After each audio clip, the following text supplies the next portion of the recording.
Howdy folks, welcome to module 10 of the CompTIA A Plus course, which is actually the last module of core 1, believe it or not. The next module that follows after this would actually be the first module of core 2. Now this last module is all about supporting print devices, and like usual folks, this is based on the 1200 series of A Plus.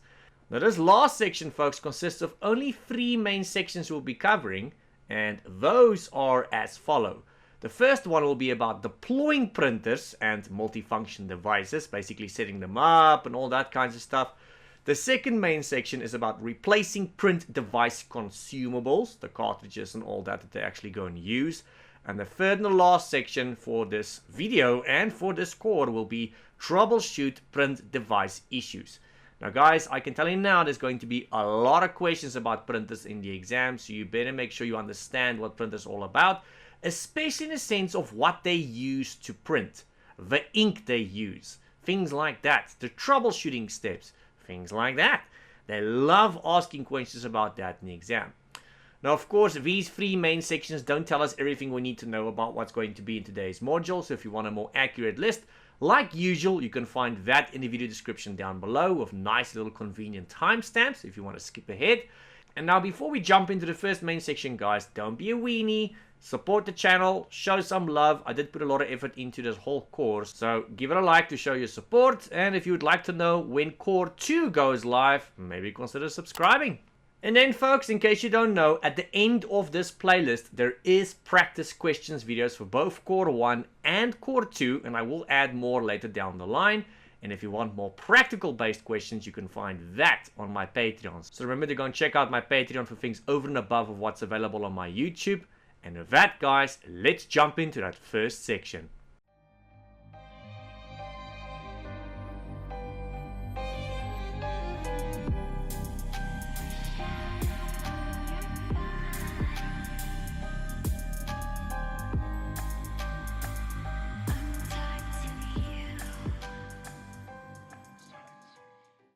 Alright, so the first section is of course called Deploy Printer and Multifunction Devices.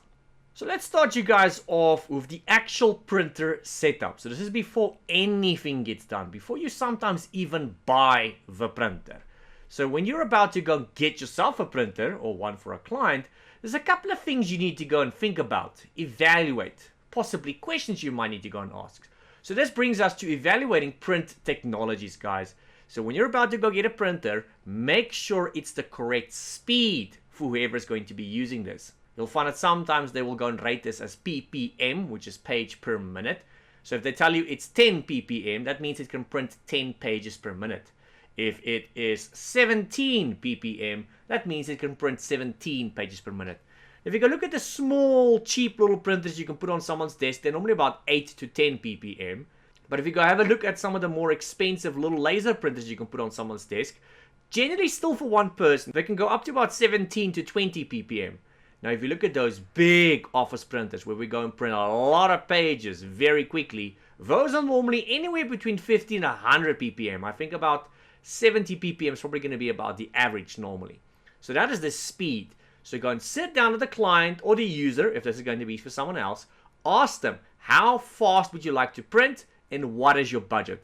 Sometimes we want to print a lot of pages per minute, but you know, the budget doesn't always allow that. So go and ask them how often exactly they plan on using this printer, how much they will be printing at a time, and that should give you a fairly good idea of what kind of printer to suggest to this user or client. If it's a person that prints a lot every day, then you're probably going to want to get them a printer that prints faster than the average printer. But if it's a person that only prints once in a blue moon, then you don't have to get the world's fastest printer. Something slow like an 8 ppm or a 10 ppm should do just fine. It's really going to bring the cost down as well. Other things you of course need to go and look at is things like resolution, paper handling, and finishing options. So of course the cheap small little printers, they don't have all of those fancy functions. But the more money you throw at the printer, the more functions it'll have and the better the functions will have. Some of the more expensive printers, they've got fancy handling and fancy finishing options, but those are more common for those big office printers that you find in the corner of the office that multiple people normally go and print to. And then folks, something also quite important, the setup location, where to go and put this printer. Now if it's just for you yourself or a user, that's not that big of a deal. You can probably just put it on the person's desk, not that big of a deal. But if it's going to be one of those big office printers that lots of people are going to be using, yes, then you need to go and ask these questions, because sometimes, depending on where you want to put it, you might find that there's no power socket near that place. Or you might find that this printer is going to be in a place where it's going to disturb someone with the noise that it's making, because a lot of these big printers, they tend to make a lot of noise. Or they might disturb someone with all the dust that it's going to generate. They generate sometimes a lot of dust, toner dust, if we're talking about laser printers. Sometimes they generate a lot of heat too, believe it or not. So if this is going to be a hot summer's day and this person's going to be sitting next to that printer, yeah guys, they're not going to be a happy camper. So folks, go and look at things like cable and power considerations. Do you have a power socket nearby where you plan on putting this printer? And how do you plan on connecting this printer? Are you going to be using a normal network cable? If so, is there a cable there? And if not, do you plan on putting one there? Look at environmental and noise considerations. Like I said, if it's going to be near other people, that might be a problem because of the dust, because of the noise, because of the heat. So you'll find in most office environments, maybe not all of them, I know it's not always possible, but in most office environments, it's quite common to find these printers way away from the users. It might even be in a small little room one side, completely away from the users, where it doesn't disturb anybody. There's no noise concerns, there's no heat concerns, there's no dust concerns, none of that. Ideally, you want to put these big printers completely on their own in a different room somewhere else. I know it's not always possible, so obviously, you know, if that's not possible, you're going to try the next best thing. Just try and get it as far away as possible from the users where it doesn't disturb them. Then guys, access and security concerns. Once again, this is more applicable to the big office printers, not so much the small one. If it's on your own desk, surely you're going to see when someone's going to be near your printer. And of course, they need to kind of sort of print through your PC in most cases. But if you look at those big office printers, that's a bit of a problem, because you've got people that's going to try and print on it unauthorized. They're not allowed to go and print, and they'll go and try and print. They will waste ink, they'll waste paper, and sometimes they could end up framing someone for something. So what you want there is some form of access control or some form of security, or kind of sort of both. Sometimes it's one and the same. So what's quite common on these big office printers is a password or a PIN of some kind. Usually it's a PIN. So if you want to print something, unfortunately the print job's not going to be printed immediately, so that's a bit of a drawback here. But when you get to the printer, you've got to enter your PIN first, and then your print job starts printing. So the downside here is, by the time you get to that big office printer, your print job's not going to be conveniently already printed, already for you. No, so that's a bit of a drawback. The benefit here though is nobody's going to be taking your print job because you're going to be at the printer when it prints. You have to actually enter your PIN code for it to start the print process of your print job. So you're no longer going to have those pesky issues where somebody takes your print job after you printed it. That actually causes a lot of office fights I've seen. What's also good about these printer PIN codes is people that are not allowed to print won't be able to print because they don't have a PIN code. And then also, folks, if somebody is abusing office resources, if somebody's printing a lot of documents, you know, and they're using a lot of paper and a lot of ink, you can go and check in a printer's logs whose PIN code is the culprit. Who is the user that used up all the consumables, and you can go and query them about it. You can go and do some research and check, okay, but why did you do that? Alright, folks, and then unboxing. So if you are ever tasked with installing a printer, unboxing it and things like that, I wouldn't say it's the biggest issue if it's a small printer, you know, not that big of a deal. Like I said, you can just put it on a person's desk. It's not that heavy. It's not that complicated. But when it's one of those big office printers, those are sometimes very heavy, guys. Getting them out of the box without breaking them, that's quite a feat sometimes. And then getting them onto the little trolley on which they need to go, that's quite difficult.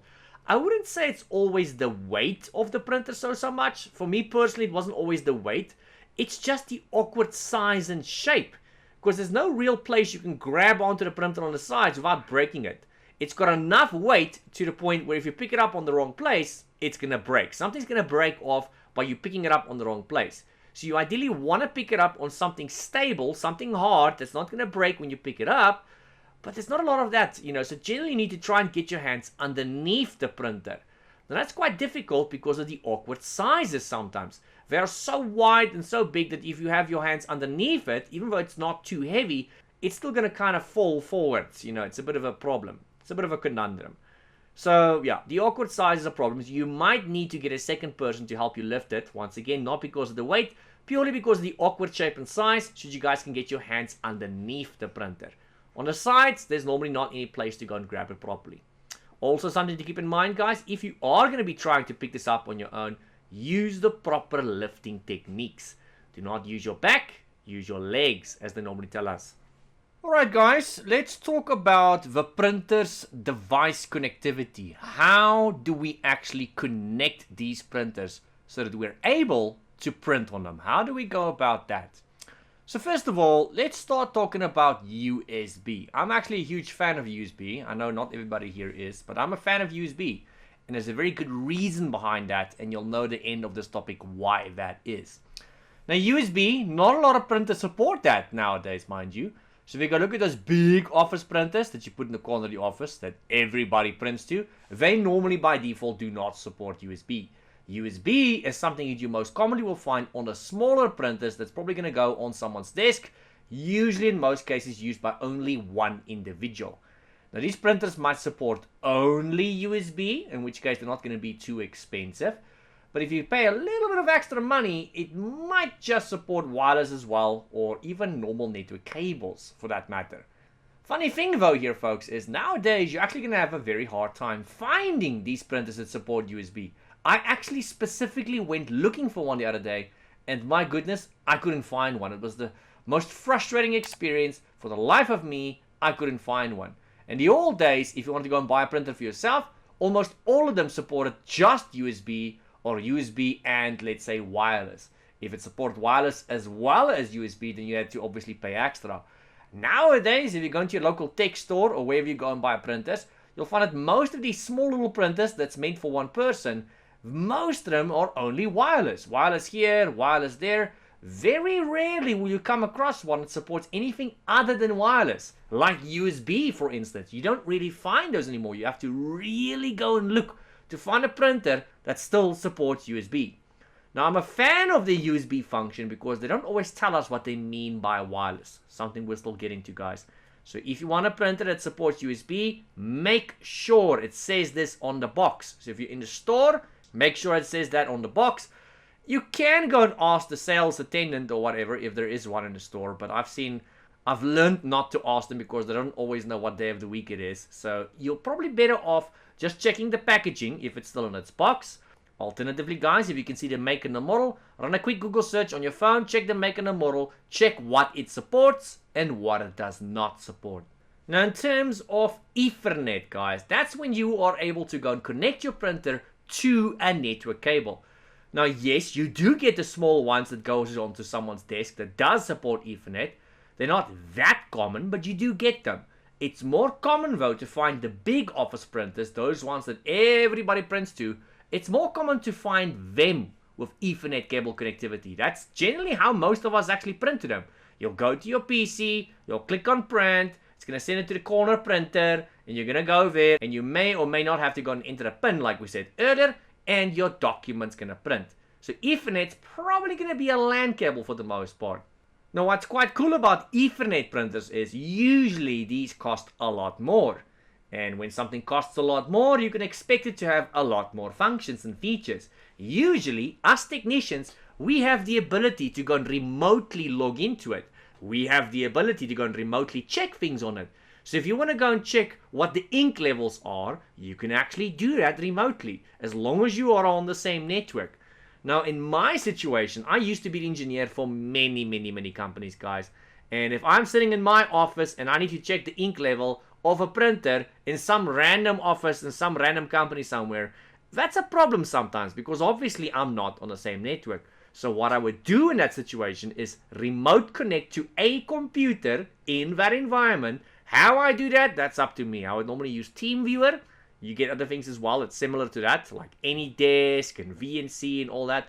So basically go and remote connect to a machine in that network of that company. Once I'm on that machine, from there, I'll go and remote connect to that printer. So it's kind of like using that PC as a jumping stone, you know, as a stepping stone. I'm going to use that PC as a stepping stone to get to my next device. Once I log into the printer remotely, I'm able to do any configuration, you know, if there's anything needed. I can go check ink levels and I can do whatever. So yeah, it is very beneficial to have printers on a network because you can do stuff remotely. Then folks, the third and the last connectivity option I'm going to mention is wireless. Now this is something that's more common on the smaller versions of printers, the ones you would normally find on someone's desk. In most cases, it'll just be one person printing to it. I'm not saying that's always the case. It's just usually the case. Now, those big office printers, they don't normally come with wireless capability. And if they do, people are probably not going to be using it. Wireless, like I said, is for the small printers on someone's desk. Now, when you buy most small printers these days, you'll find that almost all of them says wireless on the box. But, there's a big but here. You need to be very careful here. They do not tell you what they mean by the term wireless. And what I'm about to say is not an exam. This is just something you guys need to be on the lookout for if you guys are going to be buying a printer for yourself or for somebody else. So wireless, what they mean by it is usually these printers have their own little hotspot. So ideally what most of us want is we want that printer to be able to connect to my existing home or office Wi-Fi. And while I am on my PC, I should be able to print to that printer wirelessly without having to do anything. But unfortunately, that's not the case most of the time. Most of the time, if you are on a wireless network, let's say you are on a laptop, you would have to disconnect from your hotspot or your wireless network on your laptop. Then you would have to go and connect to the printer's little hotspot. Once you've connected, then you can print the document. And once you're done, you disconnect again from the printer's hotspot and then you go and reconnect to your home or your office Wi-Fi. It's an excruciating process. And of course, that printer does have a password on its little Wi-Fi. Otherwise, any willy-nilly can go and print on it. The problem is, most of the time, not always, they do not tell you what the password is. It's not in the box, it's not in a pamphlet, it's not in a manual. Nowhere can you find the password. You'll have to go and look it up online. And often you will find the password is the serial number of that printer. Not always, but usually that's the case. Where do we find this pesky serial number, you ask? It's usually below the printer or behind the printer. So not only is it inconvenient, the fact that it's using the serial number, because those things are ungodly long, it's also in a very inconvenient location. And every time I want to print, I've got to go and type that in. It's not cool, man. So basically, you're going to have to go and write down the serial number, put it on a sticky note on top of the printer, so that every time if you want to go and print, yeah. So if you really want a printer that supports wireless, and if you want it to be able to connect to your existing Wi-Fi, which is what I assume you want, make sure it supports that. They do not tell you that on the box, guys. So if it says wireless in the box, run a search, do your research, make sure it supports what you want it to do. Because I can tell you now, there's like a 3 out of 4 chance that it's not going to be able to connect to your home or your office Wi-Fi. It's probably going to have its own little hotspot, which is really going to annoy you and pretty much anybody for that matter. Alright, let's move you guys on to print preferences. Now, almost all printers, I actually want to say all printers support this. The menu, however, does not look the same. Not a case of you've seen one, you've seen them all. They all ask you more or less the same information, give you more or less the same options, but the way they get presented is different. So what I see on my printer's menu is going to be organized differently than what you see on your printer. But we'll more or less have the same options. So normally if you go and right click on your printer, so if you go into your control panel, the old one or the new one, so the new one's called the settings app on Windows. So if you go into the old control panel or the new one which they call settings app, and you go into your devices and blah blah blah. If you go into your printers and you right click on your printer, sometimes you have to right click, sometimes not, depending on the menu. There's somewhere you'll find an option that says printer preferences. Once you go in, you'll see obviously what we see in this picture, more or less. Keep in mind, your printer's menu might look different. Yes, somewhere along the line it's going to ask you what paper size you want to use, but it's not necessarily going to look like what you guys see in my image. This image simply serves as an example of more or less the options you'll have available. But your options will not be organized the same way as mine, and you will not have the same tabs as mine, and you will not have the same amount of tabs as mine. This is just to show you more or less what options you've got available. So under print preferences, you'll be able to go and choose things regarding paper quality. This is for, of course, the paper size, like I said. You can go and choose the paper source. Some printers you need to go and choose the paper source because some printers are quite big. If it's a big office printer that's got multiple paper trays, you might need to choose which tray is feeding it paper. You might need to go and choose the type of paper, not applicable to all printers, but some printers do have that option. You might need to go and choose whether this is draft or economy mode or, whatever. Draft normally means it uses a lot less ink to print documents. You can choose draft for color documents or black and white documents. Either way, it uses less ink. And if you hold the page up in the air that was printed via draft mode and another one that was printed via the normal mode, you'll notice the normal one normally looks a lot darker. It looks kind of better to a certain degree, but it does use dramatically a lot more ink. So in the long haul, if you're going to be printing draft most of the time, you're going to see your ink is going to last so much longer. Whether you're using powder ink, liquid ink, whatever ink you're using, it's going to last so much longer if you're using draft, guys. And then, if available, unfortunately not always available, finishing. Some printers, not all of them, have finishing options. Some of them can go and duplexing, they can go and do book fold and all that. That's normally the bigger printers, the fancier ones. The smaller, cheap ones don't normally have these options. Now, what you can go and do sometimes, though, is choose the orientation. So, assuming your printer's got it available, you should be able to go and choose orientation and things like that as well, folks. Alright, folks, let me take you over to the next topic. It is called printer sharing. Now, some of these topics we're going to be discussing, like printer sharing, some of them are more beneficial for small home environments or possibly small office environments. Some of them are more beneficial for large office environments. So if you go look at the security we spoke of earlier, like the PIN codes you'll go and put on a printer, for example, that's obviously something you're not really going to go and use in your home environment or a small office environment because it's unneeded. Now, if you go look at printer sharing, for example, that is something we absolutely use all the time, but it's not really something I see happening that much in medium to large size companies. Granted, there are exceptions to the rule, but generally this is something I see in small office, home office environments, or just in normal home environments for that matter. So imagine for a moment, I'm going to have you guys imagine this. Imagine for a moment you've got 20 employees. Small little business, 20 employees, but only one of them has a printer. Maybe that's me. So I'm the only employee here that's got a printer. Now, if the other 19 people want to print something, how are we going to do that? So those other 19 people will basically have to go and copy paste that document onto a flash drive or external drive, bring it to me and ask me very nicely to print it for them. They could possibly email it to me and ask me to print it for them. They could send it to me through the network and ask me to print it for them. The point here is they will either way have to ask me nicely to print it for them. Now, even if I am willing to do so, do I have the time in that instance to be able to do that for them? I might not be able to.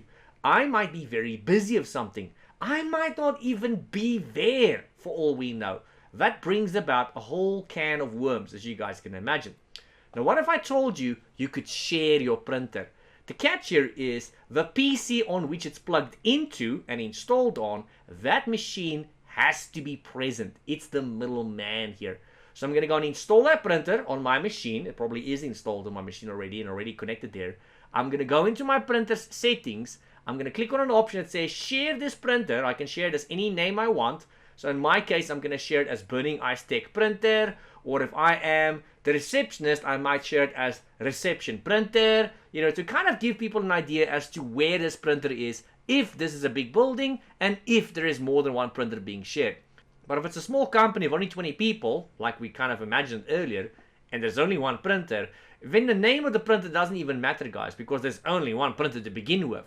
So what will happen here is those people, after you've shared your printer, will go to Network Places, type in your computer's name, so // your computer's name, or // or as we call it, whack, and then your IP address of your machine.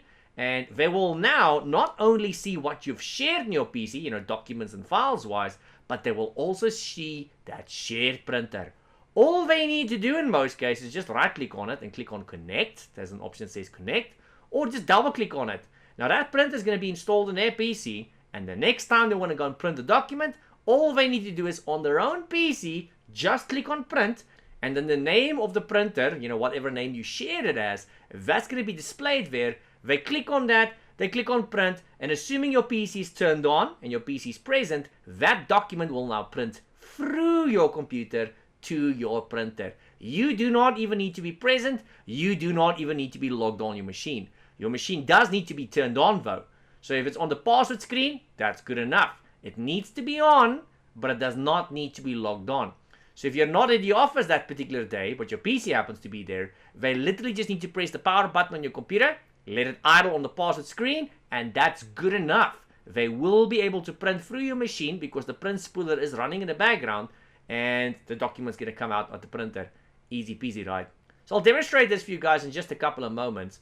So with printer sharing, guys, you get two kinds. You get the print server, so that's an actual print server, and this printer is probably a big proper printer. It's plugged in with a network cable, it's attached to the network, and clients can go and connect to it directly and they can all go and print. That's normally a typical office scenario where you've got a big printer, and if somebody wants to go and print, they just click on print, they go to the printer and they go and fetch the print job. Then you get the print share scenario, which is normally for small office, home office environments, or just in general home environments. So it's a small little cheap little printer in most cases. It's plugged into a machine, probably via USB, and they have to share it. And you've got to go and connect to that machine's name or its IP address to be able to print to that printer. So in that scenario, the printer is attached to the PC host and is managed by the PC host. The PC host has to actually share it with you. And the print queue is managed by the PC host. That is why I said all you need to do to be able to print through that machine is to make sure the host is turned on. Does not even need to be logged on because the print queue is actually running in the background, which is called the print spooler service, guys. Anyway, so if you're wondering how this works, let me quickly show you guys a quick demonstration here in the background of what this would look like. A few moments later. Right, folks, here we are on the settings app, which is basically the new version of the control panel. And here you'll see there's a section that says Bluetooth and devices. That's where you guys need to go. Here, if you look down the little list here, you'll see there's a section that says printers and scanners. So let me show you guys. There we go. Printers and scanners. We're going to go there. Assuming you've got a printer installed like I do today. There we go. I've got a printer installed. It's a Canon. It's not turned on at the moment, but nonetheless, there it is. So all you need to do is just click on it. Well, at least at the moment, that's how it works. And if you click on it, there we go. Left click. You'll be able to go and print the test page. There's printer properties. Just below it here, there's printer preferences. You can see there's the test page if you need to go and print the press stage. So I'm going to go here into printing preferences. Let me go click on that. And that is more or less what mine looks like. Keeping in mind, yours will not necessarily look like mine. You can see I've got various options here. Duplex, borderless, grayscale, graft. There's printer quality, printer size, all kinds of various settings. You will more or less have the same settings as me. Yours will obviously just look different than mine. You can see I've got various tabs here as well. So at the end of the day, you will have the same settings as me. It's just going to look different than mine. If I were to go here to the back where it says printer properties, there, let me get this in the way. There, you'll see also different menus, for different printers. I've got a tab at the top that says sharing. Yours might be a tab, yours might not be a tab. That is how I share my printer locally. Something I explained earlier. There, where I highlight it, I can go and choose the name. I'm going to go and type in BurningIceTech.com or BurningIceTech printer so people know whose printer this is.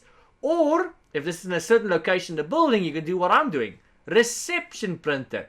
So if you've got lots of printers in the building that's being shared, people will know where it is.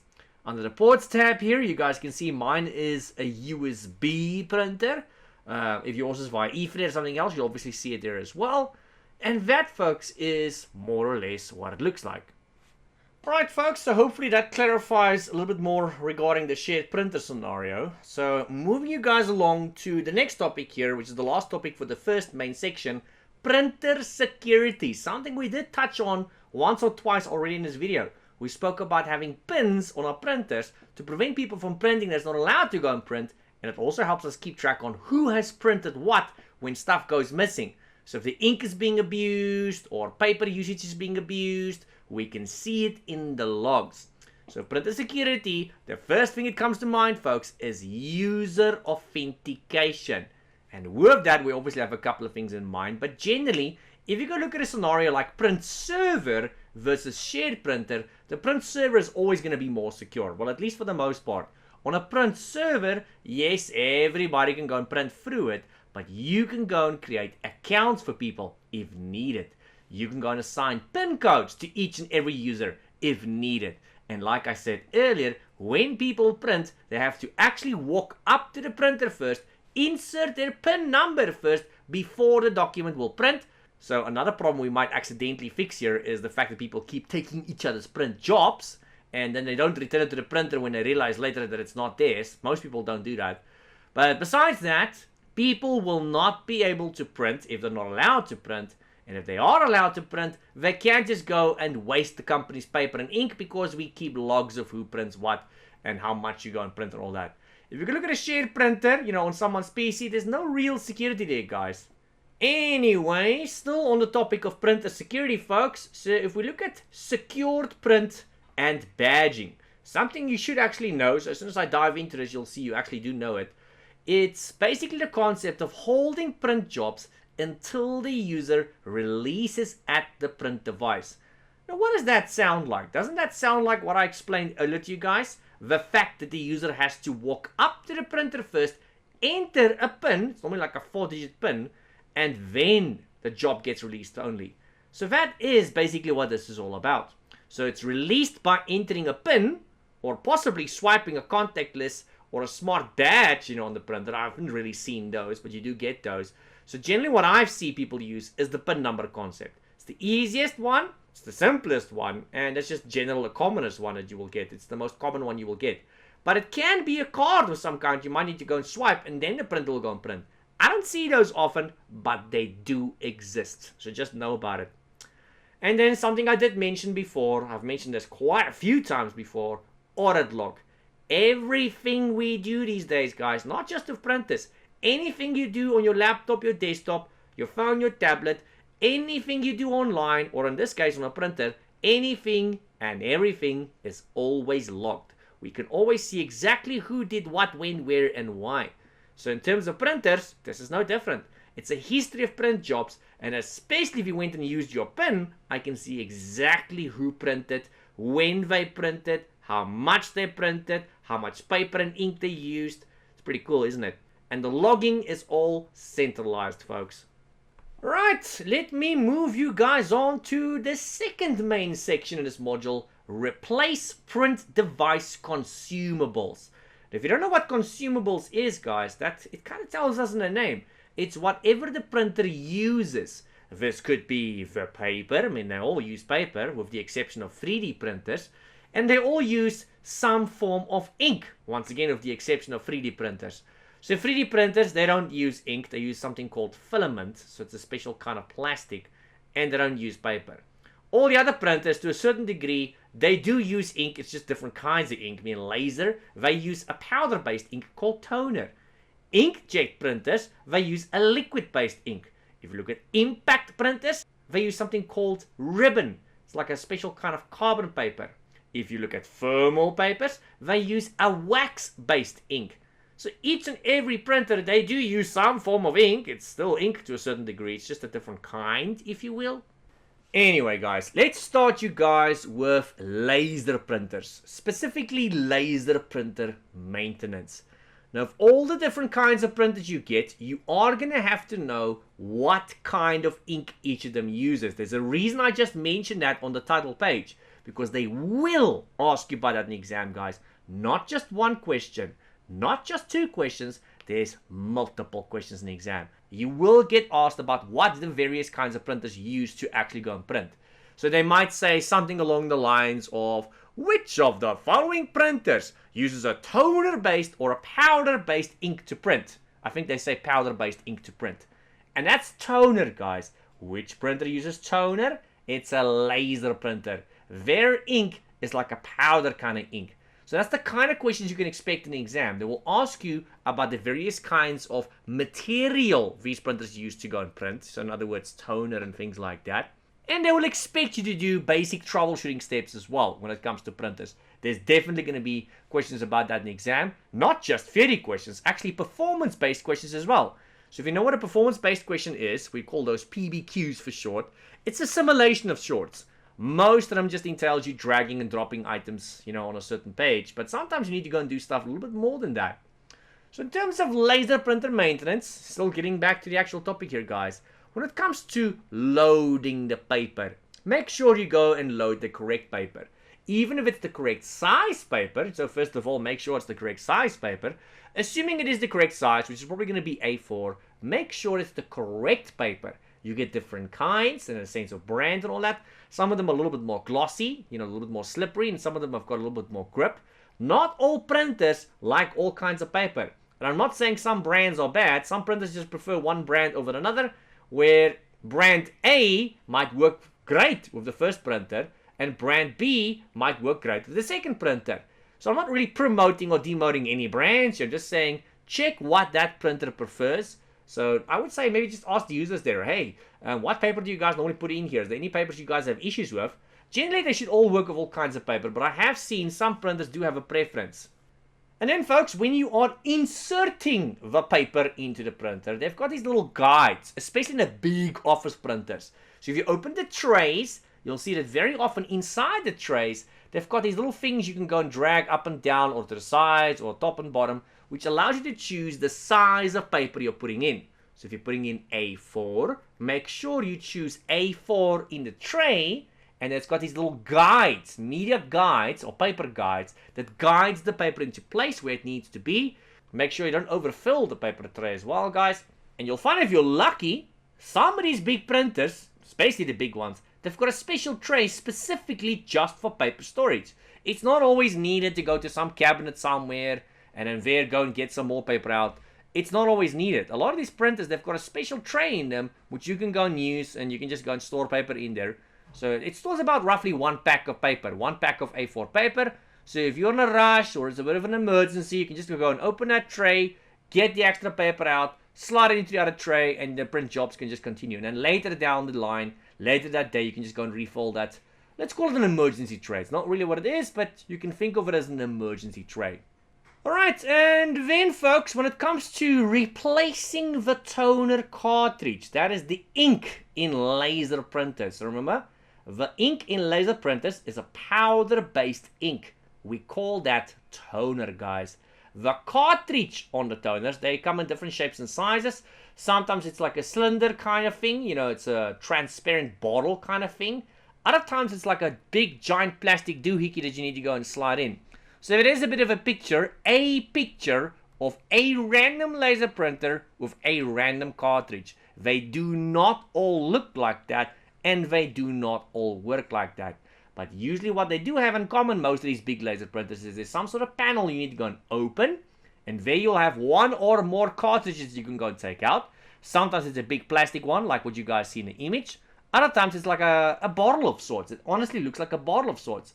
It's like a kind of sort of transparent bottle, and if it's full, it's black. If it's empty, you'll see it's, well, kind of sort of white to a certain degree. Now, whether this be a bottle of sorts, whether it be like a plastic doohickey of sorts, all the new cartridges always have some sort of plastic sticker that seals it. And a lot of people, you'll be surprised how many people forget to go and remove that sticker. You need to remove that, guys, before you put the cartridge into the printer. If you don't remove it, I'm not going to say you're going to break the printer. It probably won't break it. But what you will notice, though, is after replacing the cartridge, when you try and print, it's going to give you an error, or it just won't print. It's almost like there's no ink still. It's because it's still sealed. You need to remove the little sticker that seals the cartridge, and then you can go and print, guys.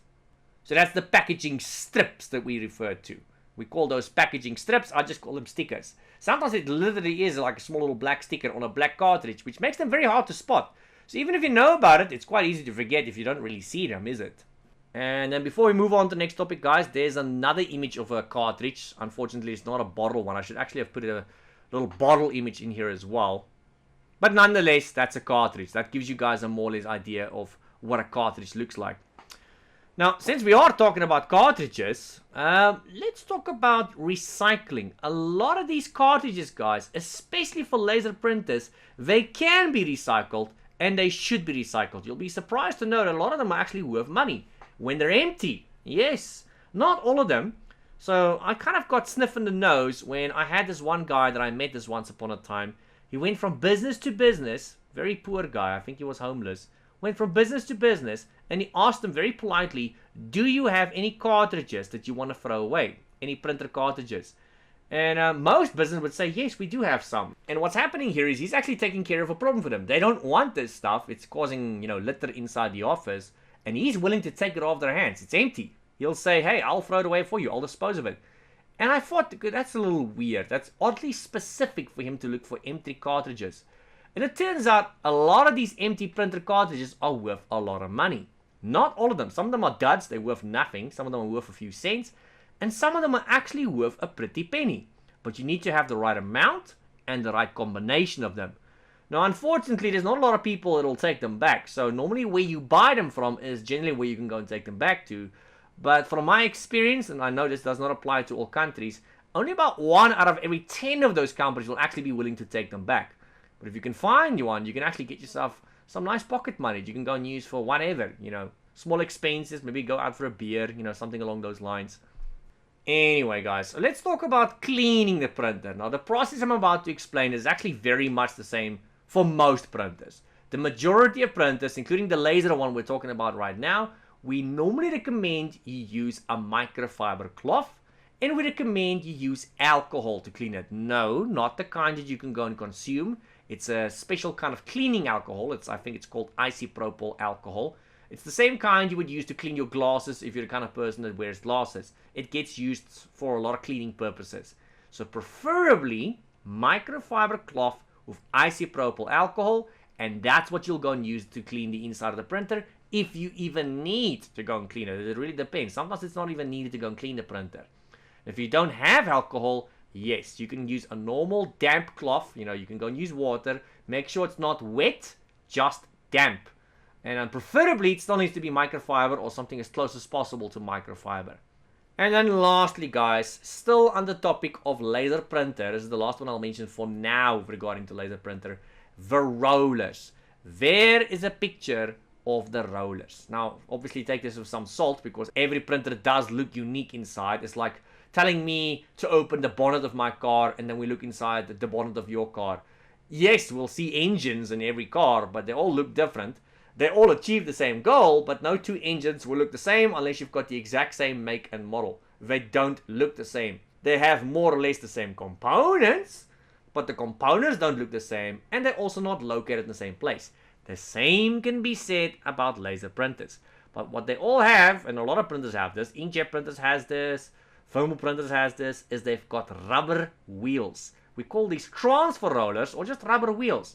They are what's used to pick up the paper in the tray. So it's got 2 little rubber wheels that presses down on the papers in the tray, basically spins on those papers and sucks them into the printer. And when these pages get into the printer, it's got multiple little rubber wheels that's going to move this paper to where it needs to be. Now in the beginning, when this printer is still new and fresh, these rubber wheels, they've got a lot of grip and they work just fine. But just like with cars, where you've got rubber tires, in the beginning those rubber tires, they've got a lot of tread, they've got a lot of grip, but as time goes by and you put some miles or kilometers on those tires, they start losing grip. They get smoother and smoother, and eventually you'll have to go and replace them. Rubber wheels inside printers, they work the same, guys. In the beginning, they've got lots of grip. As time goes by, they get smoother and smoother, and then what happens? They start slipping. And when they start slipping, paper jams start occurring. 9 out of 10 paper jams, guys, are caused by the rubber wheels, and usually when the rubber wheels is the cause, it's because they've gotten too smooth. So what happens is on the left and the right is rubber wheels, and sometimes the one side is ever so slightly more smooth than the other side, and it slips, it goes in a little bit skew, and as soon as it goes even remotely a little bit skew, boom, starts getting a paper jam because the paper went skew because some of the rulers started slipping when the paper was supposed to move from point A to point B inside the printer. So if you have just one paper jam, I wouldn't say it's printer rollers just yet. It could just be a coincidence. But if it's a printer that continuously over and over and over keeps having printer jams, yeah guys, there's one or more rollers inside that printer that needs to be replaced. Generally, it's worth it just to go and replace them all. It doesn't help you just go and replace one, replace them all, get it done and over with, and then you know the printer's going to stop jamming. So, just like in cars where parts don't last forever, in printers, parts don't last forever, guys. And the funny thing about cars and printers is they actually have a lot in common. It's not just these rubber wheels, guys. So I'm sure you've seen on the odometer on a car, you know, as you drive it, it keeps track of how many miles or kilometers you've driven it in its lifetime. Printers do the same thing, guys. So every page a printer prints, we call that a tick. Some people call that a click. And it keeps track of that. Sometimes it's like a manual little thingy that shows you exactly how many it's printed in its lifetime. Pretty much exactly the same concept as a car. Other times you've got to go into the console before you can see it. But it'll show you exactly how many pages this printer has printed in its lifetime, just like the miles you would see on a car. And with cars, obviously if you've driven a certain amount of miles or kilometers, we need to do what? We need to service them. Printers work the same. Do you see the similarity here, guys? So the technician will go and check how many pages has been printed, and based on the number, eventually it's going to be a tipping point where you have to go and service that printer. Sometimes it's a routine service, sometimes it's a major service, just like cars. Now, of course, when we go and put in parts, whether they come from the factory or whether you're going to replace them afterwards, sometimes they last as long as they were supposed to. Other times, they don't last nearly as long as they were supposed to. They fail way before they're supposed to. So if you look at, let's say, tires, once again on a car, maybe they were supposed to last an X amount of miles or kilometers, but now because of certain circumstances, maybe your alignment was out, maybe the terrain you were driving on was just not so nice, maybe you were driving like a reckless banana. Either way, now those tires don't last as long as they were supposed to.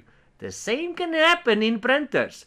Those little rubber wheels or transfer rollers, they're meant to last an X amount of pages, but sometimes life happens, it gets in the way, and they don't last as long as they're supposed to, and you might need to replace certain parts, like the transfer rollers, way before they were supposed to be changed. It's gonna happen, guys.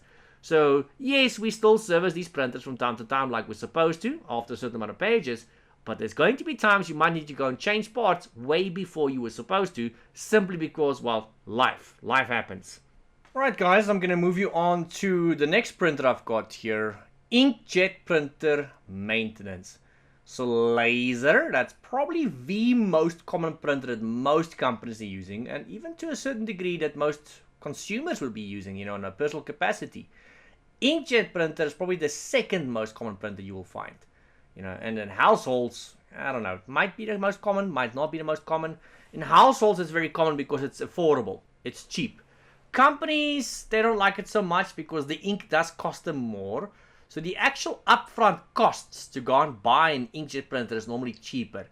But in the long haul, the maintenance for inkjet printers is going to cost you more, especially in the form of ink.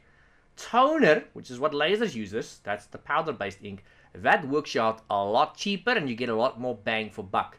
You're going to be able to print a heck of a lot more before you're going to be able to have to go and replace that cartridge. If you look at inkjet cartridges, we need to go and replace those like crazy. They just go like crazy. They do not last long at all. And it's a bit of a problem at times. Now, you can either go and choose to go and replace the cartridges, which is what most of us do. Even I do that. Or you can go and refill the cartridges. Now, before we mention that, it's important you understand that not all inkjet cartridges can be refilled. And should yours be one of the ones that is able to be refilled, it's got like a small little hole. And you can go use a special syringe that you go and, you know, use ink. It's like a liquid kind of ink you buy from whoever. You buy the liquid ink. You basically squirt it back into the cartridge. It's full of sponges, by the way. And they absorb this ink and you're able to go and reuse that same cartridge. But there's a limited amount of times you can go and use this cartridge in that manner. So you can only do that about 2, 3, maybe 4 times. And then you'll have to go and throw the cartridge away because the cartridge itself, it's got parts that just, they wear out, you know. One of them being the printer head, guys. So the bottom, it's got printer heads, generally made out of copper. They need to be kept clean. And you'll find quite often when you go and refill the cartridge, one of the most obvious symptoms you might encounter is it's going to start leaking. Inside your printer, it's very, very normal to see a leakage occurring when you go and refill the cartridge yourself. It's going to happen. It's a fact. I can tell you now, it's going to happen. So just clean it with some tissue, clean it with microfiber cloths. Do not touch the printer head. Whatever you do not touch it with your fingers. The residue that your fingers leaves on that printer head is just really not good for the printer head. So clean it with some microfiber cloth or a tissue or something along those lines. That's what you should go and use. And like I said, it can only be done 2 or 3 times, and you're going to have to change the cartridge anyway, guys. So you can either go and replace the cartridges, or you can go and refill the cartridges. And there's something else you need to go and do, which is not something you do per se. The printer actually kind of sort of does it automatically these days. Is print head alignment. When you first install an inkjet printer, guys, the head needs to align itself. So it's going to force you to go through like a calibration process of sorts. It's going to force you to print 1 or 2 documents, to possibly scan them back in if you've got a scanner. And this is all to calibrate the printer and to calibrate the scanner. I think most importantly, just to calibrate the print head. You know, otherwise it's going to print skew. It's going to print over the edge of the paper. So it's just to calibrate it to print in the middle of the paper. In a nutshell, it's basically what it's all about. And then when it comes to the print head cleaning, guys, I did mention already, just use a microfiber cloth. Use a tissue. And if you are going to use a microfiber cloth, yes, you can go and, use water in it. Just make sure it's not wet, it's just moist. Ideally, we use alcohol. I did mention that earlier. Isopropyl alcohol. So the best way to do it is to use a microfiber cloth with isopropyl alcohol. Or I suppose you can go and use an earbud and you can just use that with isopropyl alcohol. But generally, they do give off some fibers and stuff I've seen. So I'm not a fan of that. You can try it, but I'm not a fan of that. I normally use a microfiber cloth. Anyway, guys, before we move on to the next printer, just remember, inkjet printers use what kind of ink? Liquid. So the laser one we discussed first, that's a powder-based ink, which we call toner. Inkjet printers, they use a liquid kind of ink. And then the next printer we've got here, which is a thermal printer, what kind of ink do these ones use? They use a wax-based ink. And you will notice, of course, when you print with one of these printers, the ink tends to fade after a certain point in time. So when these papers are exposed to light, they turn white. When they're exposed to heat, they turn white. And generally these printers are very, very commonly used in most countries at point of sale systems. So if you go and buy something, in other words, purchase something, the slip they give you is most often going to be printed with a wax-based ink printer. So that means it's going to be perfectly clear maybe in the beginning, but if you'd like to keep that guarantee, the warranty, or proof of purchase for tax purposes, whatever, you will need to keep that slip in a dark place that's a cool place. Cool and dark. Heat makes it turn white, and light makes it turn white. So keep it in a dark place, a cool place. And generally, if you are going to need this for some warranty or guarantee purposes, I generally recommend you go and scan it when it's still nice and clear. You don't want to go and scan this a couple of months later and yeah, it's just not going to work, guys. Anyway, so it uses a direct thermal process because it uses wax. The paper is a special kind of paper. You'll find often behind the paper, on the back of the paper, it might even have the company's logo and stuff pre-applied from the factory. And in terms of cleaning it, it's not much that needs to be done. Unfortunately, these rolls of paper don't last as long because these printers do work overtime, especially when this is a very busy shop and stuff. So it's predominantly just going to be dust that's inside. So whenever you go and lift the cover up to take an old roll out, and when you're about to go and put a new one in, all you can do is just maybe blow some air in there. You can actually use your mouth for that, and that's going to be good enough for the most part. It's not something they'll ask you in the exam. All you need to know in terms of these printers in the exam is what kind of ink do they use. It's a wax-based kind of ink. And how do they apply it? With thermal. That's it, guys. Right, I'm going to mention one more printer here. Impact printer. These are nearly extinct. I actually want to say they are extinct, but believe it or not, they're not. You still get these. They're in very odd places sometimes. In my particular country, we seem to find these a lot in pharmacies for some strange reason. But I suppose you can technically find them anywhere. They are becoming quite rare. They are a legacy form of hardware, I suppose. Now, the ink they use, let's start with that. They use a ribbon as ink. Now, that might not make sense on its own. It's a carbon piece of paper, guys. So an impact printer, let's talk about the process. It has a couple of pins inside. Well, not just a couple of pins, a lot of pins. These pins strike a piece of carbon paper.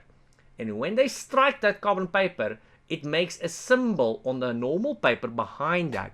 So the paper behind that's normal, in terms of width, it's probably like A4, But lengthwise, it's much longer. It's like a continuous roll. It's very much like those rolls you'll find in those thermal printers. It's a continuous roll. You have to actually tear it off in most cases. It's got special teeth in most cases that allow you to tear the page off. So width-wise, A4. Lengthwise, well, it's a continuous roll. Once you're done, you just tear the page off. So it doesn't use any real rollers inside, like those rubber wheels we spoke about that you'll find in laser printers, inkjet printers, or even in a lot of cases in thermal printers. Impact printers, guys, they do not have rubber wheels. Instead, they've got what we call sprockets. Those are like these special little gears with special little teeth, and they go into those holes. You see in that paper in the image, they go into those holes, and they use that to move the paper along. So the benefit of this is it doesn't have little rubber wheels that's going to get worn out. Those sprockets don't exactly get worn out. They last like a lifetime. So that's not going to be an issue. I love that about these impact printers.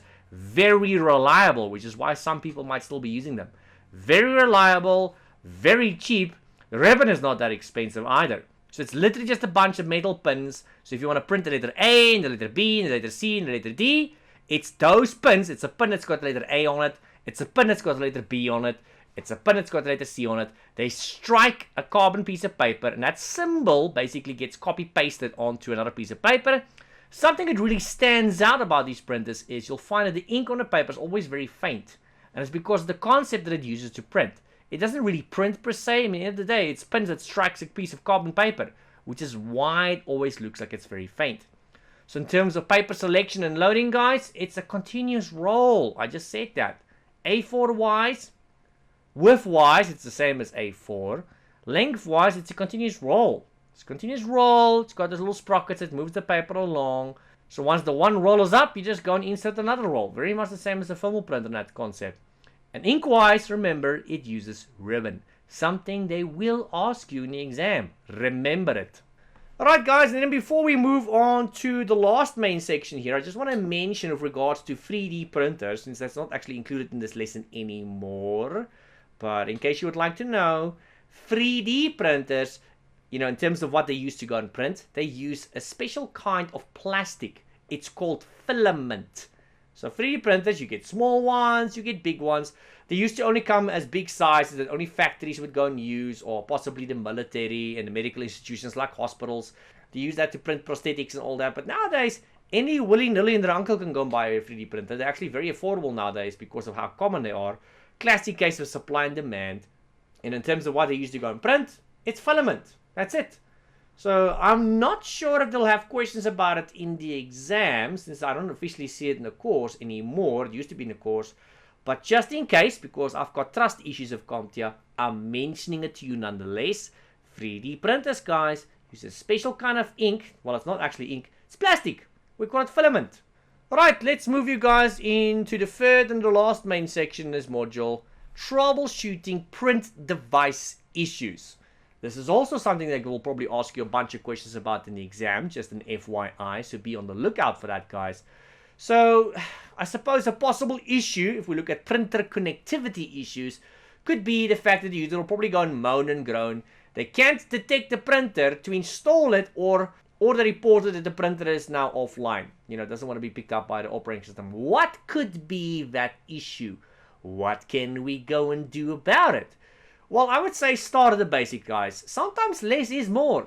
Verify the power is on and check the status via the device control panel. So make sure the device is plugged in. I know it sounds silly, but make sure it's plugged into the power socket. Make sure the power cable is plugged in behind the printer. And make sure the printer is actually turned on. Make sure you can see on the screen that it's actually turned on.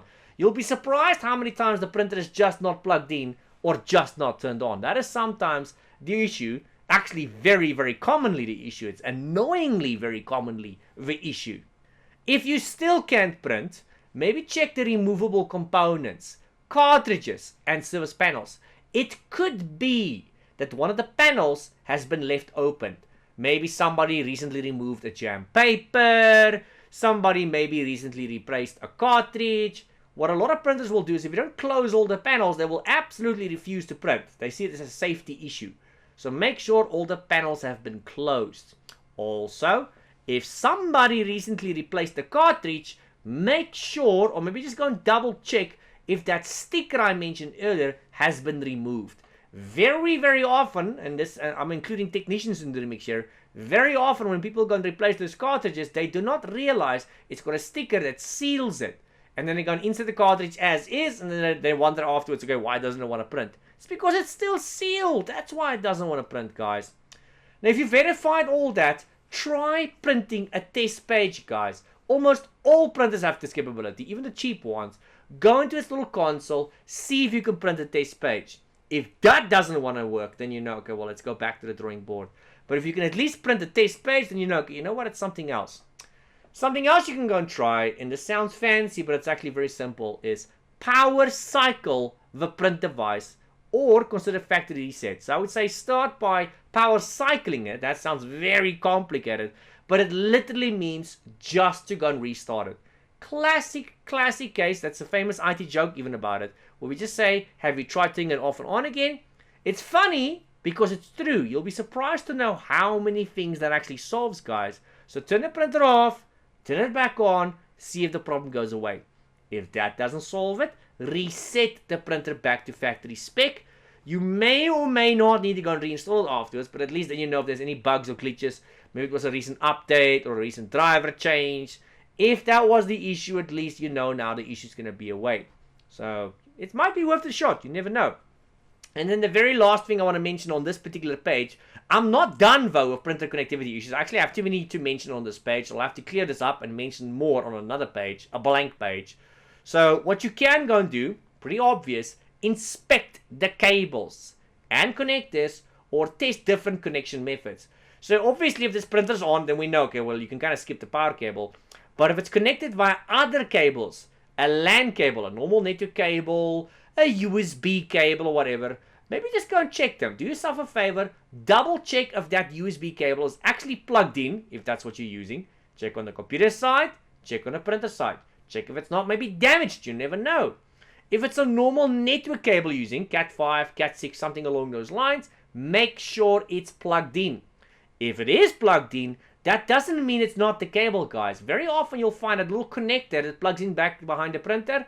It's got a little click thingy that doesn't click into place. And those 8 little contact points on the LAN cable, they don't make contact. So it could be that the little LAN cable contact points are not making contact, and you may or may not need to cut that point off and go and recrimp a new RJ45 onto that LAN cable. It could be that. I'm not saying it is that, but go and check that. So if you're lucky enough for your printer to have a little light, that comes on when you go and plug it in, that's quite cool. Then you know, okay, well, it definitely makes contact. But if you see no light, it could just be that your printer has got no light, or it could be that the cable is actually not making contact, guys. So what you could go and do to test your theory is hold the connector with your hand. Hold the cable very steady with your hand. Force those little 8 pins to make contact. Hold it like that in place and just check if it doesn't pop up. If it pops up, then you know. Well, there you go. Alright guys, I'm going to move you on to the next topic. I actually thought I had more about this topic. It turns I don't. I'm confusing this topic with another one later in the module. So, let's talk about printer feed issues. So that's when you feed it. Sounds ridiculous when I say it like that, but if you think about it, what do we feed printers? We feed them paper. That's what they eat. Not that they actually eat it though. So all printers, with the exception of 3D printers, they use some form or shape of paper, guys. Now, when we feed our printers, let's assume it's paper, one of the biggest issues we're going to face is paper jams. And I did actually tell you guys earlier what 90% of the time will cause a paper jam issue. I'm not saying that is the issue, but 90% of the time, the biggest and the main cause here would be the rollers. Yes, you can temporarily go and fix it by removing the paper jam. And yes, it might print perfectly fine after that. But has the problem gone completely away? If the problem persists and after a couple of pages it's back again, or later today or tomorrow it's back again, then we know the problem is not really gone. You temporarily solved it, you did not permanently solve it. There's a bigger cause at work here. What is that cause? And as I've said before, 90% of the time, the bigger cause here in the background is a pickup roller. Or just some sort of roller, a transfer roller. The point is it's some sort of rubber wheel that's not gotten so smooth to the point where it's losing its grip. And when it loses its grip, the paper goes in skew somewhere along the line. And as soon as it goes skew, you get yourself a jam, guys. Anyway, besides the bigger picture here, if we look at a normal paper jam, you know, the immediate issue at hand here, identify the location. So most big printers, guys, they've got multiple panels you can go and open. And what you'll notice is if the printer happens to be on and you open these panels, a lot of these printers will start yelling at you. They'll start beeping at you. They'll go beep, beep, beep, beep, beep, beep. They do not want you to go and open the panels while the printer is on. For multiple reasons, obviously. Because one can get electrocuted and also because one can get severe burns from it. The proper way to go and remove a paper jam, and I'm going to explain this only because it's in the course and because it's an exam, not because this is the way I do it. I prefer to leave the printer on and just yank the paper out. That's me. But I have to explain the proper procedure to you guys because that's what's in the course and that's what they will test you on the exam. The proper way to go and do this, guys, is to first turn the printer off. Then you turn it off by the wall, you unplug it by the wall, remember safety first, and then you leave it for about 15 minutes to cool down. Especially if it's a laser printer. Laser printers, they use a lot of heat, guys. You'll find that if you open it, there's a lot of heat radiating from certain components. So turn it off by the wall as well, unplug it, leave it to cool down, and then you go and open the trays, and you go and remove the paper jam if you eventually located it. In real life, we know none of us actually does that. It's like an engine for a car. Mechanics in the beginning, they might turn a car off, but eventually you're going to get to a point where sometimes they'll fix a car while it's still idling. That's called experience. And the same applies to printers, guys. There's going to be a point in time, very soon, we all learn this, you know, over time. Very soon you'll learn to go and open trays. The printer's probably going to yell at you, it's going to beep at you, and you will remove that paper without it being turned off.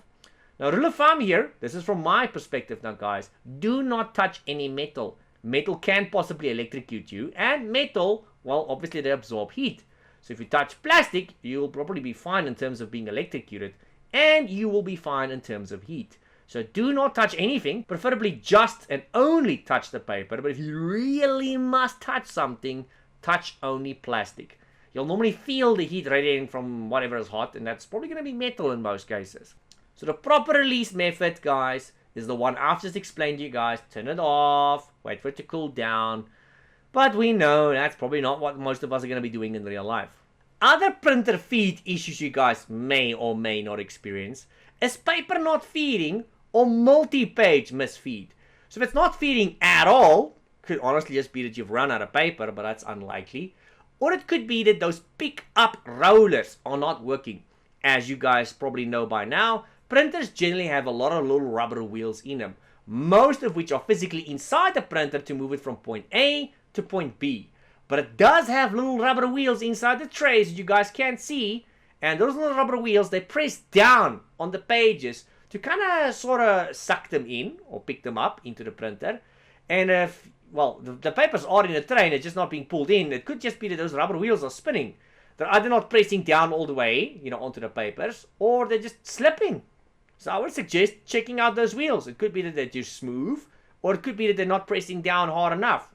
So check that out. Check the size of the paper. It could be that you're using the incorrect size or the incorrect type of paper. Maybe you're supposed to use normal paper and here you are using cardboard paper. That's also not going to work, guys. So check the paper type, check the size, and check the rollers. My suspicion is probably going to be the rollers, but you never know these days. And then, folks, the last one I'll mention here with regards to the printer feed issues is a grinding noise. Something I have heard over the years, not often, it's actually quite rare that I'll hear this one, but normally a grinding noise could be an indication of, once again, rollers. You know, these rollers, never mind them being smooth, remember these are little wheels that are supposed to spin.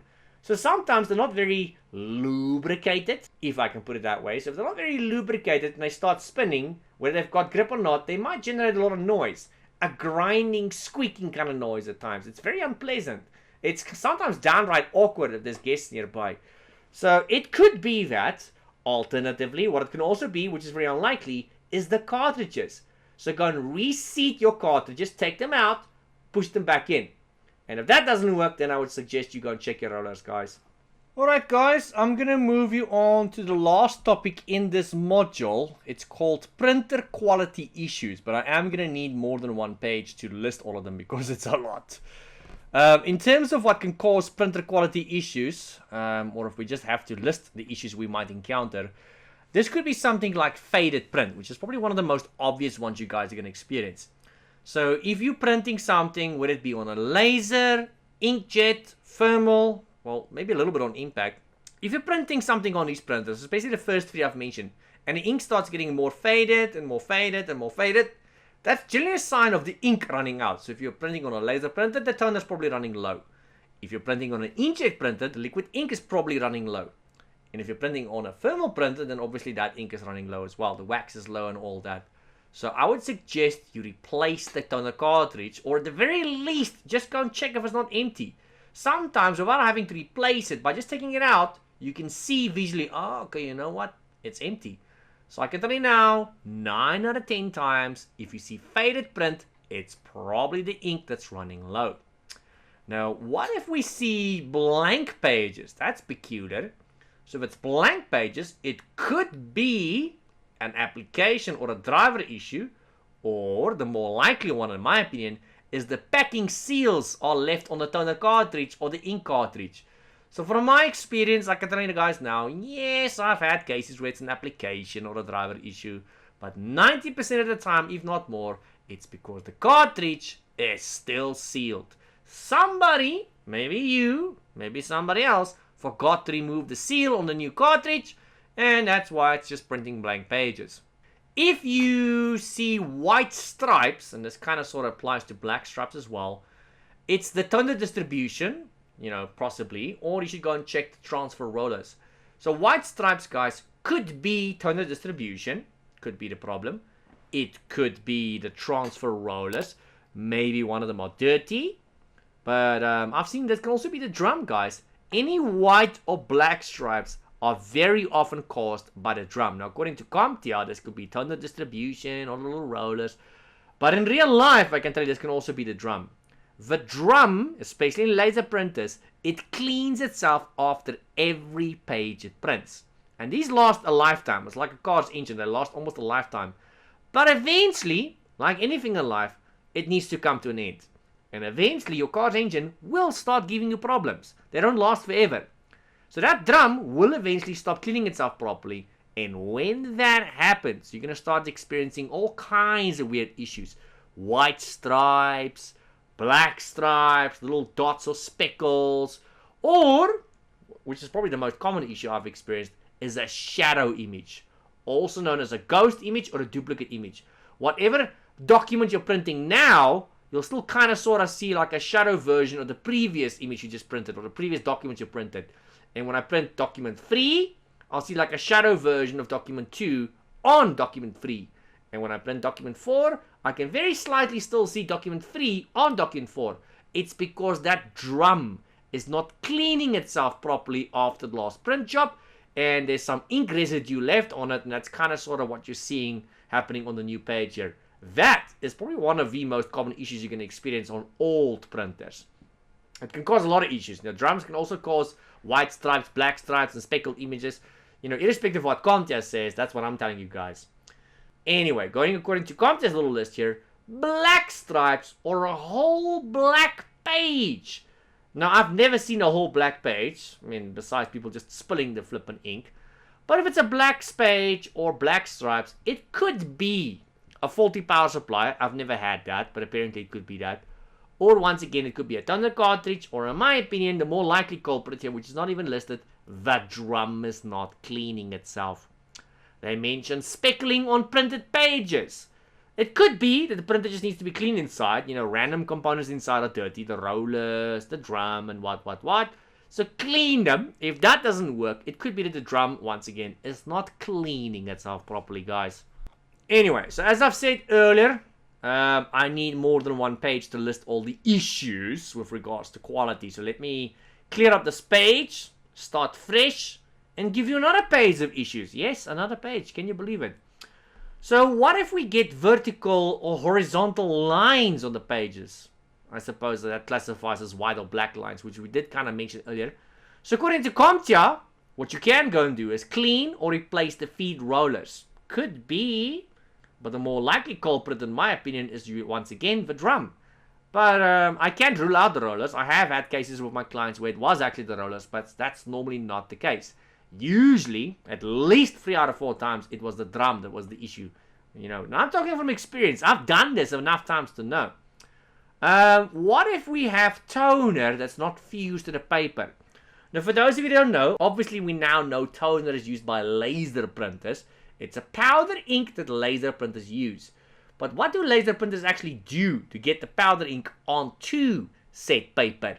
It uses a fuser unit, so it magnetically charges the paper and the ink, mind you, and that's going to be in the form of the image that needs to be printed, and then they basically get attracted to one another. The fuser will fuse the powder ink then to the paper, since it's going to get attracted magnetically to the paper, fuse it to the paper in that form. And if you print enough pages, that's why you'll feel the papers are normally hot or warm when you printed a lot of pages. It's because they were just fused to the paper with the fuser unit, guys. Anyway, so when a toner doesn't get fused, you know, let's say you print a page and you can still see some powder ink coming actually out, which I've never actually really seen. That's normally an indication of the toner that's not being fused. Very rare that will happen, but it does happen apparently. If you see a double image, also known as an echo image, also known as a shadow image, also known as a ghost image. It's got so many names, guys. That, and I actually do agree with CompTIA here, and finally CompTIA is coming to the party, is an issue with the drum. Why? Because it's not cleaning itself properly. This is the only time I see CompTIA mentioning the drum as an issue, but I can tell you guys now, a lot of those issues I mentioned earlier, which are CompTIA suggested issues, a lot of them, the drum is actually the issue. It's the most common culprit to be the issue, guys. Alright, guys, and then I'm going to mention one more issue here, and before I do, let me play that game with you guys. You guys know what the game is. So today's hidden word or phrase is printer. Yes, the word printer, because this module is about printer. Let's see, for those of you that know what the game is, who can come up with the most creative sentence using the word printer. Remember, stick to YouTube's rules, guys. So let's see who can come up with the most creative sentence in the comment section down below using the word printer. Random sentences, it's just for fun. It's a bit of an inside joke, but you are, of course, still allowed to go and ask your normal questions should you have any questions, and I will get back to you. Anyway, guys, so the last printer quality issue here, guys, is color missing. Well, if the color is missing, well, I think one of the most obvious things I would go and check is if the cartridge is even in. So if I can print, that means the printer is not the problem. But if only color is missing, it could be the color cartridge is not in. It could be that it's sealed still, maybe. It could be that maybe I've just run out of ink in that cartridge. Remember, the color cartridge is the cartridge on its own normally, guys. Black is a cartridge on its own. And color is normally 3 colors that's in there. Usually it will be pink. They call this magenta, but it looks kind of like a pink kind of color. They've got yellow. And they've got a bluish kind of looking color, which they call cane. I'm not sure if I'm even pronouncing that correctly. Now, somehow, magically, by mixing all of these colors, including black, they get all the colors of the rainbow. It's some real good magic there. And I don't know how it happens, but it happens in a fraction of a second. But they get that done. So if you do not see color, it could honestly just be that the cartridge is not plugged in. It's still sealed, or it might even be missing. Outright missing, which is very rare, but I've had that. So, according to CompTIA, this could be missing cartridge. I do agree with that. Or the cartridge is not registering. I don't know. Plausible. Because when you go and plug in these cartridges, they do have contact points that needs to make contact. And it could be that maybe not a new cartridge, but maybe the little place that it needs to make contact with in the printer, maybe it's dirty. And you just need to go and clean it. Could be. Could be that some debris has gotten in there and now it's unable to make proper contact. And it does happen. Eventually, over time, it will happen, guys. Alright folks, that has finally brought us to the end of Module 10, the last module in Core 1. So for those of you that's going to be writing the Core 1 exam, guys, best of luck with your exam. I really hope you guys do well. Please let me know in the comment section down below afterwards how you guys did, or you can just join my Discord server and let me know how you guys did. It's always awesome to hear how you guys did in the exam. So I really wish you guys the best of luck with your exam. Make sure you read the questions properly, guys. Do not rush the exam. Read the questions properly. You'll find that sometimes they mention you need to go and choose 2 answers or 3 answers.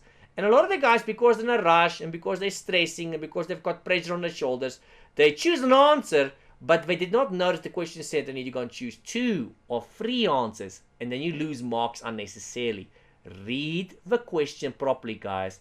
Something else I want you guys to take advantage of is at the top left of the exam, they've got a little checkbox that says mark question for review. So if you find a question where you absolutely don't know what the answer is, and it's going to happen, it happens to the best of us, it happens even to me. If you don't know what the answer is, tick that box. Then go and choose a random answer, even if you have no cooking clue what the answer is. Choose something. Something is better than nothing, guys. Choose something, make a guess if you have to, move on. Don't waste time on a question where you don't know what the answer is. Move on. Very, very important. Move on. And then later at the end of the exam, just as you're about to go click on end exam, you'll find there's an additional button there. It says review marked questions. Now, since you're already done at the exam and since you've already answered all the questions, now you can go and waste your remaining time on those questions where you didn't know what the answer was. And sometimes you get lucky. At least 1 out of 4 questions where you did not know what the answer was, you sometimes accidentally see the answer in the remaining questions. I kid you not. It doesn't always happen, but at least 1 out of 4 questions, as you go through the exam, you'll be like, oh man, that's the answer I couldn't remember. You're going to see it. You're going to be able to go back to that question. So when you go click on that button, it's going to take you straight back to the questions that you've marked for review. And now if you still don't know the answer, then just go and untick the box, click on next, and it's going to take you straight to the next question. So if your first marked question was, let's say, question number 7, and your second marked question was question number 15, if you go and unmark question 7 and you click on next, it's going to take you straight to question 15. And this is a good thing, guys, because in the exam, in the real life exam, there's a bit of a delay. So if you are on a question, you click on next, there's a couple of second delay before it loads the next question. So with that in mind, if you're going to go click back, or next, there's a huge delay. And in an exam where you're constrained by time, that's the last thing you want. So if you're going to go click on that button that says review mark questions, it's going to take you straight to the questions that you've marked for review, wasting a heck of a lot less time. If you still don't know the answer, it's fine. Just choose a random answer, untick the box, move on to the next mark question. But you might get lucky. Maybe, just maybe, you saw the answer in the exam. Either way, guys, best of luck with the exam. Stay tuned for my Core 2 videos. I will have that as well. I am going to be uploading some more practice questions videos here on YouTube. I already do have some Core 1 practice videos for the new A+ exam as well as the old A+ exam. And if you want maybe something more practical based, practical based questions, you can find that on my Patreon. So maybe go and check that out as well. So the practical based questions are on my Patreon. The theory based ones, you'll find that here on YouTube. And what I'll also be uploading on Patreon as an extra, you'll probably have to keep an eye on my tiers there on Patreon, is I'm going to be uploading some practice test questions. Fully custom made questions to test you against the same objectives as the exam. So it's going to be downloadable PDFs that you guys can go and download. You can go and test yourself. And you're going to see it's going to be a heck of a lot cheaper than what most of the other platforms are offering. So keep an eye out for that as well, should you be interested. Alright guys, just a quick shout out to the supporters and sponsors. So thank you very much guys for all of you guys making those donations. If you would like to support this channel so I can make more content like this, you can find that information in the video description down below. I'll very much appreciate it if you can do that. So here's a list of the PayPal donors. Thank you very much guys for making those PayPal donations. And here is a list of the Patreons that has opted to have their names displayed. Unfortunately, the majority of Patrons have decided to stay anonymous, and that's fine. So if you do become a paid Patreon, I'll ask you, do you want to have your name displayed? If you want to stay anonymous, that's fine. So for these are the guys that said, okay, well, display my name. And you can choose the name that gets displayed, guys. Lastly, if you want to be in a study group, or if you want to ask questions, or help people with their questions, or just in general be in a community of like-minded people, the channel does have a Discord server, guys. Link in the description down below. It's literally the very last link in the video description. Right, folks, I will see you in Module 11, which is the first module for Core 2.